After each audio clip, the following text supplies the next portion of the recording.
So we're going to take our square and we need to cut it.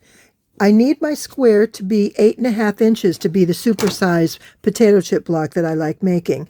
And I get my 6.5 inch ruler because that just makes it so much easier. I cut my panels apart. And what I'm going to do is center the edges. And right here are the outside edges and right here. And I'm going to put them equally in the center of my square. Now I'm going for that point right there. It sort of looks like the middle to me. I want to allow for a 1/4 inch seam on that side and that side. So I want to make these be even, and there it is right there. And it looks like I have it perfectly. So I'm going to go ahead and cut this. I'll cut the first 2 sides.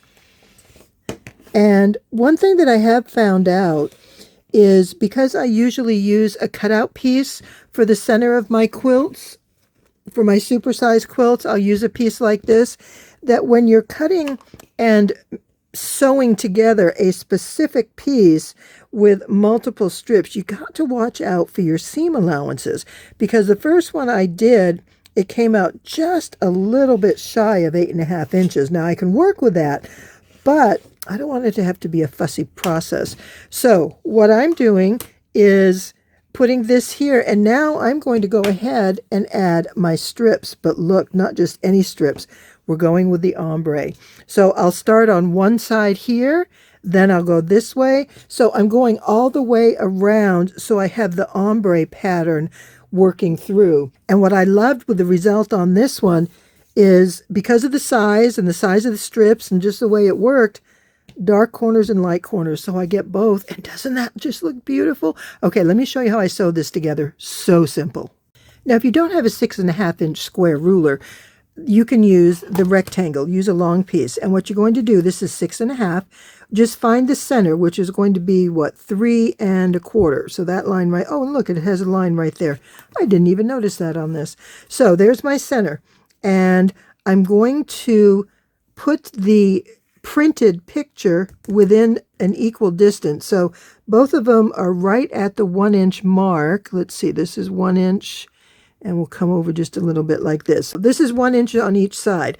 And so I can just come in and cut this. Now, the other thing I can do is put a pencil line if you prefer it that way. But just make sure you have your pieces straight so that you've got a straight line here. See, I can measure that this is at a 1/2 inch across the bottom, so these are in alignment.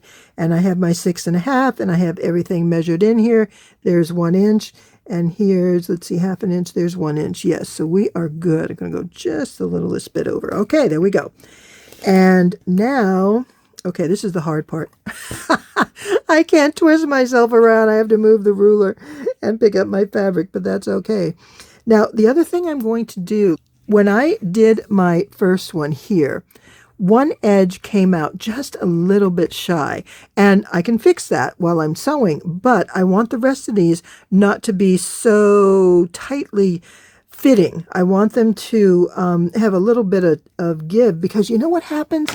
You notice when you have a 1.5 inch strip and you sew it, and with a 1/4 inch seam, this should be 1 1/4 inches. Well, a lot of times it comes out to be just a little bit less. And if we go right here, of course, that one's right on. And what about this one? Okay, this one's on the skimpy side. What happens is when we press our seam over and we fold it, it lifts that fabric just a littlest bit, and there's that ridge there, and that can take up part of your seam allowance. And that's what can make your pieces come out short. So what I'm doing is, as I'm cutting this, I am making sure I can see the fabric just outside of the ruler.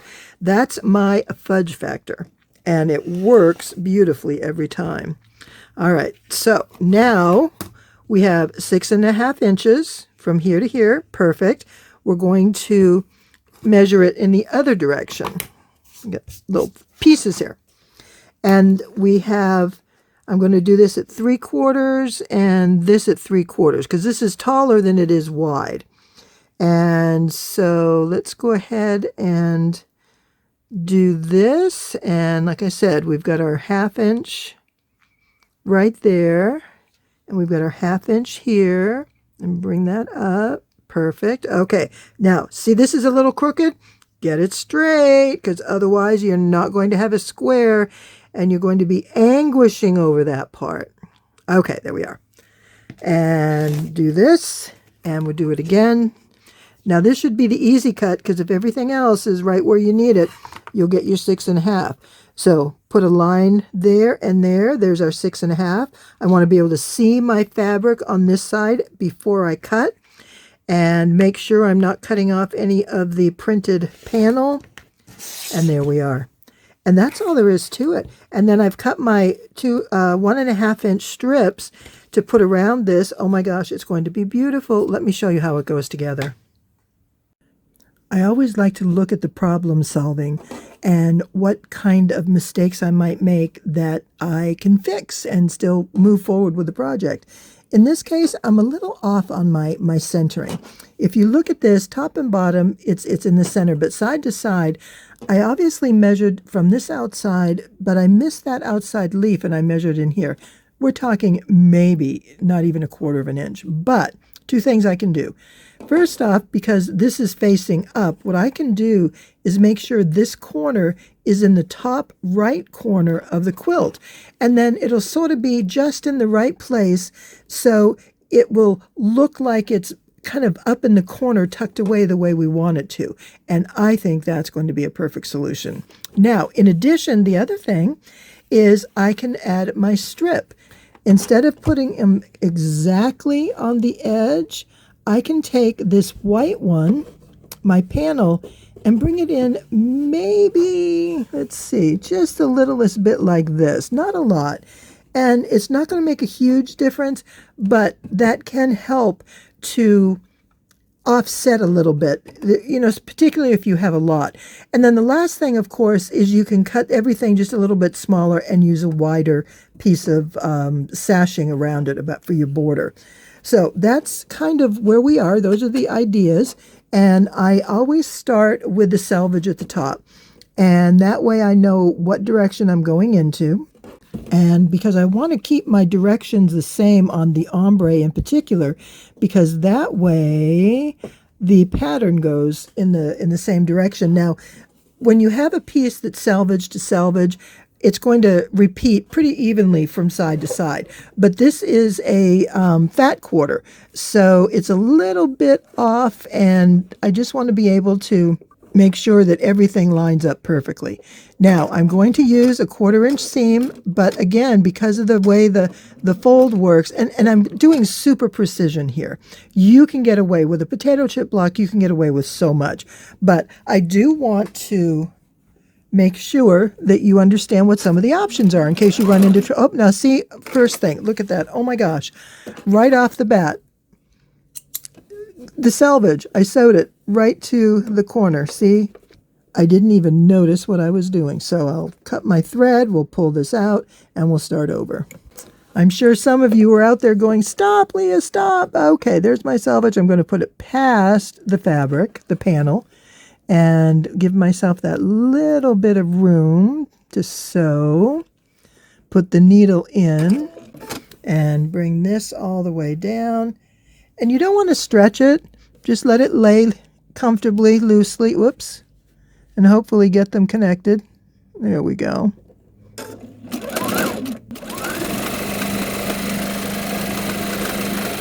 And I sew just a couple stitches off the edge, just like this.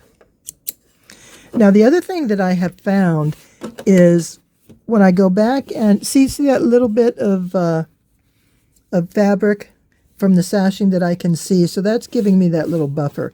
But what I'll do is I will come back and cut just a little. I'm not going to cut it all the way to right next to the panel because I find I cut crooked. When I cut, I'll like kind of cut in or out, and I've cut myself short a number of times. So let me just press this real quick. And I do press after each seam because I want these to lay flat. And by doing that, this is going to be as flat as it can when I add this next one on. And you see, I put it right in line. This is where I cut it off, and I'm just going to turn it and put it here. So this is going to continue the pattern around the block. So I'm not doing it like a potato chip block or even a, like a border. You would usually do two sides, then the top and the bottom. I am just going around in a circle so that I will have a continuous ombre pattern. I think that's going to be really pretty.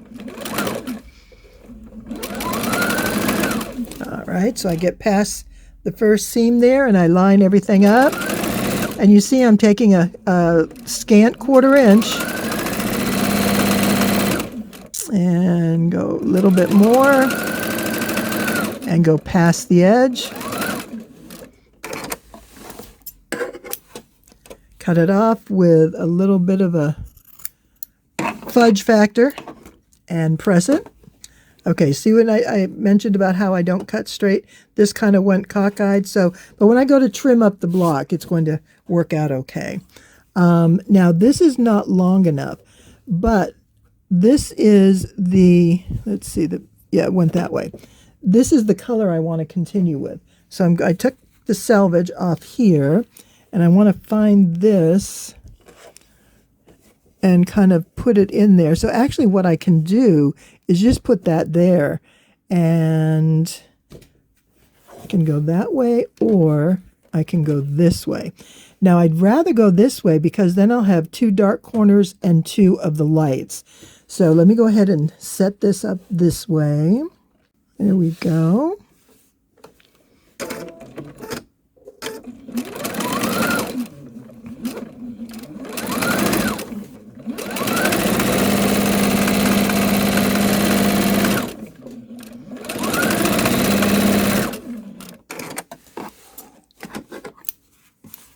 Okay, and cut the back off. Again, leave yourself a little bit of a fudge factor, and you can deal with that with trimming. And now I'm going to take this cut piece. See how I always go sideways? I don't know. Do you do that? I think because maybe the way I'm sitting or my arm is kind of in that direction. Who knows? I know I do it. That's the important part. But see, I was just going to go ahead and sew on that. But see how it's not flat? And if I don't get it flat, it's not going to be as even as I want. I know I'm showing this in a really fussy manner, but even if you just do one of the 2 fussy things, you're going to be pleased with the results. Okay, and 2 options, and again, this is just whatever you like. I kind of like the idea of having that little bit extra, so I'm just going to come up here and align it this way. That way I get that light corner, and I've got plenty down here, and it's going to go into the dark. It works perfectly. I love it. All right, let's go.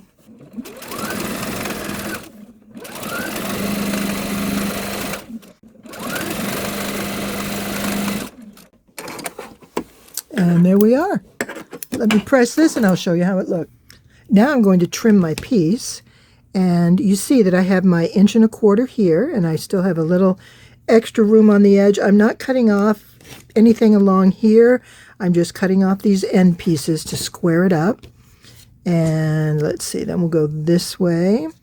Now I have this lined up on the grid. I'm going to place this here. I should be right at 8½ inches.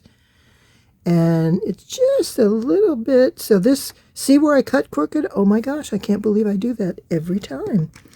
And just trim it up like that. And one more side. Look at that. Oh my gosh, it looks so cute. All right, so 6, 7, 8½ right here and here. And there's a little extra, but I want to get this at 1/4 right there. So I want to get that 1/4 so my trim here, my sashing or border, has plenty of room to shine. All right, look at that. And they are just so pretty. I love this. And so now I'm going to do this one in the blue. Look at that. Ah, and I have one more. So let me get these done. Now I'm going to show you how we turn this into a potato chip block. Not any potato chip block, but the super-sized potato chip block. They are the best. Once you decide your center square, whether it's going to be just a simple 8½ inch square or a panel that has trim around it, the rest is then just like any other potato chip block. And what we're going to do is we put a pair over here. Remember, ordinarily we start with a small square and we just start with one on the side. This takes up 10 of these blocks.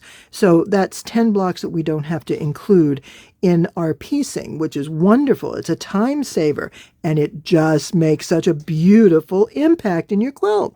So sew a pair, put them on each side, press it out.